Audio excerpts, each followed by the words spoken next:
দেখুন, আজকের এই দিনে আমরা একটা বিষয় নিয়ে অত্যন্ত মর্মাহত এবং খুবই বেদনাদায়ক এবং অত্যন্ত গুরুত্বপূর্ণ একটি ঘটনা যেটা ঘটেছে।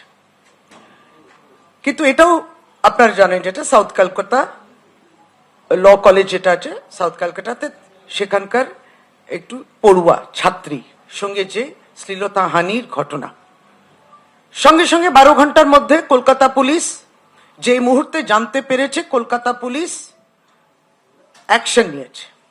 একবারই 3 জন যার বিরুদ্ধে সে মেয়েটির অভিযোগ ছিল ধরে হাজতে রয়েছে তারা। সঙ্গে সঙ্গে কলকাতা পুলিশের এই অ্যাকশনটা হয়েছে। মেয়েটির স্টেটমেন্টও রেকর্ড করা হয়েছে।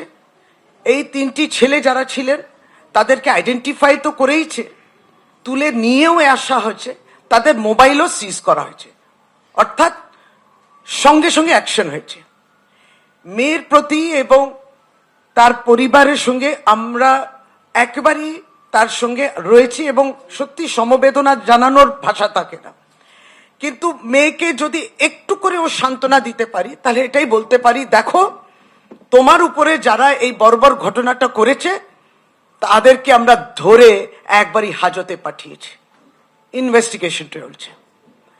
আমরা এটাই বলি যে মেয়েটির ন্যায্য বিচার পাক।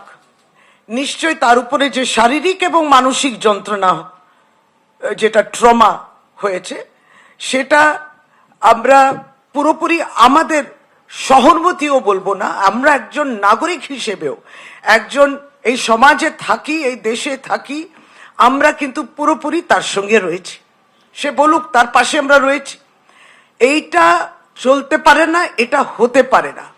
এবং এটাই তো আমরা আমাদের পার্টির পক্ষ থেকে বলা, এই যে রাজনীতি আনার আবার একটা অপরাধ হবে, রাজনীতি প্রবেশ করবে, যারা রাজনৈতিকভাবে দেউলিয়া পশ্চিম বাংলায়, সে বিভিন্ন তার রাজনৈতিক দল নিয়ে চলে এসছে তাদের রাজনীতি, বিভিন্ন ব্যাখ্যা দেখবেন।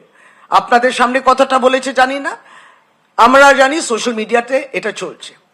আসুন না, আলোচনাটা এইভাবেই হোক যে অপরাজিতা বিল, যেটা আমাদের বিধানসভা, পবিত্র বিধানসভায় পাশ হয়ে গেছে 10 মাস আগে সর্বসম্মতভাবে, মেয়েদের পক্ষে বিল, অপরাধ হলে কঠিন শাস্তি, মৃত্যুদণ্ড হতে পারে।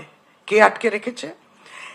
বিধানসভা পাশ হওয়া সর্বসম্মতভাবে, এখানকার বিধায়করা যারা মানুষ দ্বারা নির্বাচিত, এটা মানুষের কথা, তাদের দাবি অপরাজিতা বিল আইন হোক। কেন বিল হিসেবে রয়েছে? কারণ ভারতীয় জনতা পার্টি আটকে রেখেছে। রাজনীতি করতে চাই না।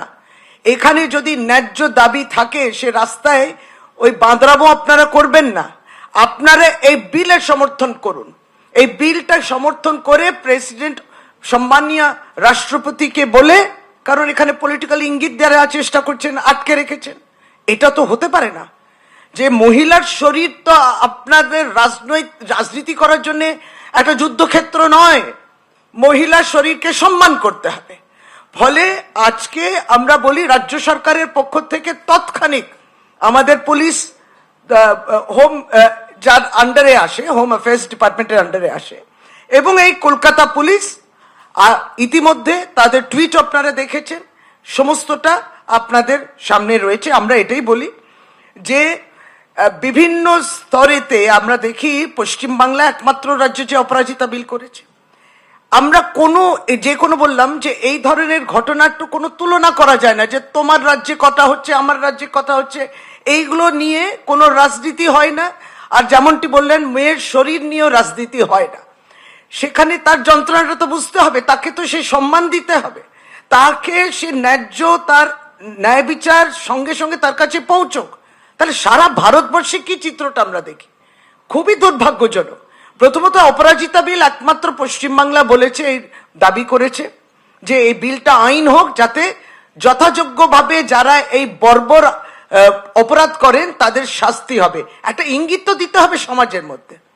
এবং সেইখানে আমরা এটাই বলি, সারা ভারতবর্ষে বিভিন্ন রাজনৈতিক দল আর বলে এই অপরাধটাকে কেউ কেউ সংস্কারই বলেছে। সংস্কারী লোক হ্যাঁ, তাদেরকে মালা পরিয়েছে, এইগুলো তো আপনারা পশ্চিমবাংলায় দেখবেন না। আপনারা শাসক দল পশ্চিমবাংলার বিরুদ্ধে বলার চেষ্টা করে, পশ্চিমবাংলার শাসক দল এইগুলো নিয়ে আপোষও করে না, আর তাদেরকে মালা আর ফুল মিষ্টি দিয়ে তাদেরকে সম্বর্ধনাও দেয় না। সেটা যেখানে করে, সে কোন দল করে সকলেই জানেন। তাহলে এইগুলো তারা যখন প্রতিবাদ করেন, তাদেরকে তো বলতে হবে, দেখো তোমার যেখানে শাসন রয়েছে সেখানে মহিলাদের প্রতি কি সম্মান তোমাদের রয়েছে।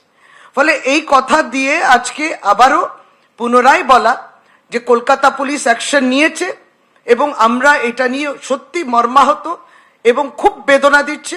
এটা অত্যন্ত সিরিয়াস ঘটনা এবং পুরো ইনভেস্টিগেশন হবে এবং শাস্তি যেটা আছে, যাদেরকে ধরা হয়েছে সে শাস্তি তারা পাবেন।